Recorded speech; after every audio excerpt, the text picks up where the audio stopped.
প্ৰথমতে মই বাওকুংগ্ৰীৰ কংগ্ৰেছৰ এজন দাবীদাৰ হয় ৰাইজক আহ্বান জনাব বিচাৰোঁ যে এই যোৱা 10 দিনমানৰ পৰা আমাৰ বাওকুংগ্ৰী সমষ্টিত ফেৰেংগাৰ টিমে UPPৰ টিমে আমাৰ মুছলমান ভাইসকলক গাৰো ৰাভা ভাইসকলক মাটি পাতা দিম কৈ জব কাৰ্ড দিম কৈ পইচা সোমাই দিম কৈ মানুহৰ পৰা আধাৰ কাৰ্ড পেন কাৰ্ড বহুত নথি পত্ৰ সংগ্ৰহ কৰি আছে। গতিকে এয়া ইলেকশ্যন ওচৰত আহি পাইছে, এতিয়া কোনো কামত নহ'ব।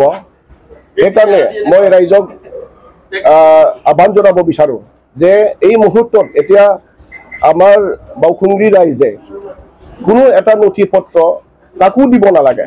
Even BJP, BPF, UPPL, Congress যোনেই নহওক কিয় এতিয়া গাঁৱত সোমাই যিকেইটা আমাৰ ৰাইজৰ পৰা নথি পত্ৰ বিচাৰিছে কোনোৱে দিব নালাগে। এই 2 এদিনত এফালে জিয়াগুৰি, নলবাৰী, বড়োখাচ, বেদলাংবাৰী, বাংগালদবা শিবিৰ, বাংগালদবা বেলতলি, এফালে গোটেই আমাৰ মাইনৰিটি এৰিয়াত ফেৰেংগাৰ টিমে UPPৰ টিমে মানুহক মাটি পাতা দিম কৈ বহুত কিবা কিবি সুবিধা দিম কৈ নথি পত্ৰ বিচাৰি আছে। আমি দেখি আছোঁ আৰু আমাৰ ৰাইজ বহুত মানুহ একেসকলৰ পিছে এইবিলাক দিবৰ কাৰণে পইচা টকা দি হ'লেও মানে গৈ আছে। তো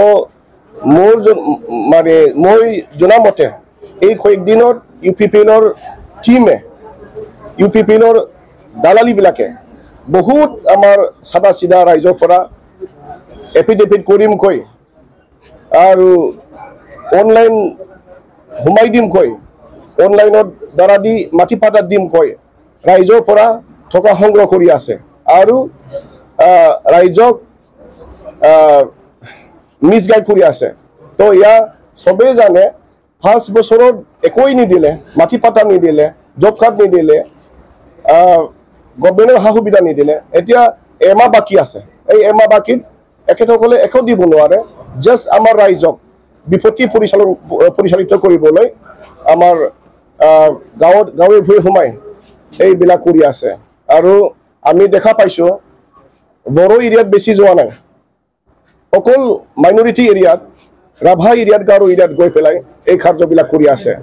গতিকে মোৰ আহ্বান যে আমাৰ বাওকুংগ্ৰীৰ ৰাইজৰ বা বিভিন্ন ঠাইতৰ যদি তেনেকুৱা হৈ আছে তেনেহ'লে ৰাইজে কোনো খাতিৰতে এই কাগজ পত্ৰ দিব নালাগে। ইলেকশ্যন হৈ যাওক, দেখা যাওক কোনে জিকি আহে। আৰু বৰ্তমান UPPৰ কোনো মানে ৰাস্তা নাই যে মানুহ গৈ কিবা এটা ক'ব লাগে। UPPৰ কোনো এটা হাতৰ মানে দেখাবলৈ একো নাই, ৰাইজক দেখাবলৈ কোনো এটা নাই।